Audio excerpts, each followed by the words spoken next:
Sa Good Vibes, sang nagligad nga semana ginpatigayon ang pinakauna nga SK Summit sa Negros Oriental sa Bacolod City bilang suporta sa Negros Island Region.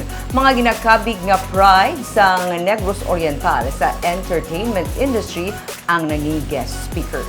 Yaring report ni Romeo Subaldo.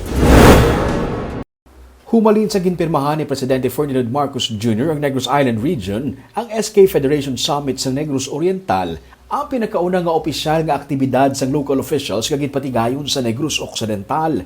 Masobra sa 200 ka mga SK officials ang nagpadulong sa Bacolod City para sa summit. Present man si Governor Manuel Chaco sa Garbaria, kag 1st District Congresswoman Jocelyn Lim Kaichong.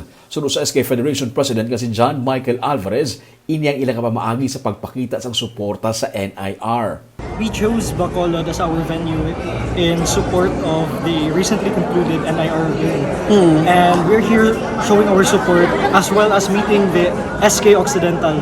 Sunod naman kay Congresswoman Lim Kaichong, siya mismo ang magaduso man nga madugangan pagin ang mga dalan nga magakonect sa Negros Occidental kag Negros Oriental kay dako ini nga bulig para sa ekonomiya sang duha ka mga probinsya. Importante access to the road network. So if we have more roads, no? Shortcuts maybe, or concrete roads coming here, then You'll be pushing for that, ma'am, more roads? definitely, and inclusion, no? It will really spur economic growth as well for both provinces. Masquerade dancers ang naghatag sang Occidental Feels sa summit sa SK. Guest speaker ang mga ginakabig nga pride sa Negros Oriental sa entertainment industry nga sanday ABS-CBN Corporation President kag CEO nga si Carlo Katigbak kag ang actress nga si Beauty Gonzales. Sa iyang speech, ginangkat ni Katigbak ang mga hubin nga mga opisyal nga magpangita sa pamaagi nga mapakita ang pagkapinasahi isang isla sa Negros sa iban nga mga probinsya. Kag sa ila nagasalig ang manginbuwas damlag sang rehiyon. I hope you guys are able to agree on to make Negros special, different, and excellent, because to me that determines how solid our future is going to be.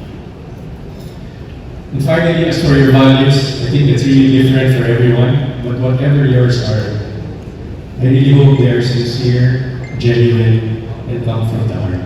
Si Katigbak Gonzales ang ginkilala man bilang mga honorary ambassador kag ambassadress sang turismo sang probinsya.